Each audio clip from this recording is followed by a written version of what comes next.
सरसों का तेल एक वाहिद तेल है कि जो जिंदगी भर नहीं जमता। अगर जमता है तो समझ लें वो सरसों का तेल नहीं हो सकता। हथेली पर सरसों का तेल जमाना ये बात इसी वजह से है कि सरसों का तेल कभी नहीं जम सकता। और इस सरसों के तेल की एक ये भी खूबी है कि अगर इस तेल के अंदर कोई भी चीज डाल दी जाए, मसलन अचार वगैरह, तो ये तेल उस चीज को भी नहीं जमने देता।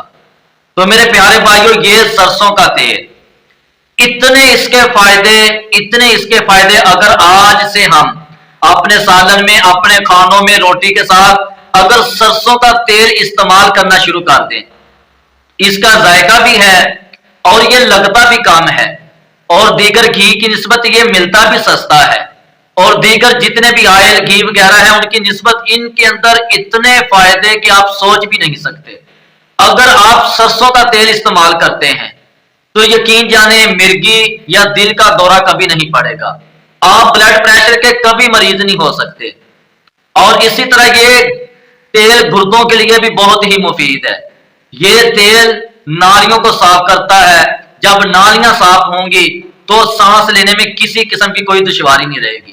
इंशाल्लाह जब ये तेल आपके अंदर जाएगा, आपके पेट के अंदर जाएगा, तो इंशाल्लाह आप कभी भी फालिज, दिल या मिर्गी का दौरा, ब्लड प्रेशर या के गुर्दों का फेल हो जाना, इन बीमारियों से इंशाल्लाह आप बड़ी आसानी से इस तेल की वजह से बच सकते हैं और एक अपनी सेहतमंद जिंदगी गुजार सकते हैं। तो लिहाजा अपने खानों के अंदर, अपनी फूड्स के अंदर, रोटी सालन के अंदर इस तेल का इस्तेमाल जरूर किया करें। देहातों के अंदर कई बार आपने ये सुना है कि जब ये गाय, भैंस वगैरह बड़े जानवर बीमार होते हैं तो इन जानवरों को जो बुजुर्ग हैं वो सरसों का तेल देने के लिए, पिलाने के लिए कहते हैं। क्यों?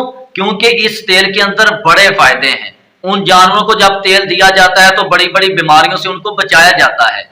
इसी तेल से उनका बड़ी बड़ी खतरनाक बीमारियों का इलाज किया जाता है। तो ये सेहत के लिए बहुत ही मुफीद है, इसमें फायदे ही फायदे। तो लिहाजा आज से सरसों का तेल जरूर अपने घर में इस्तेमाल किया करें।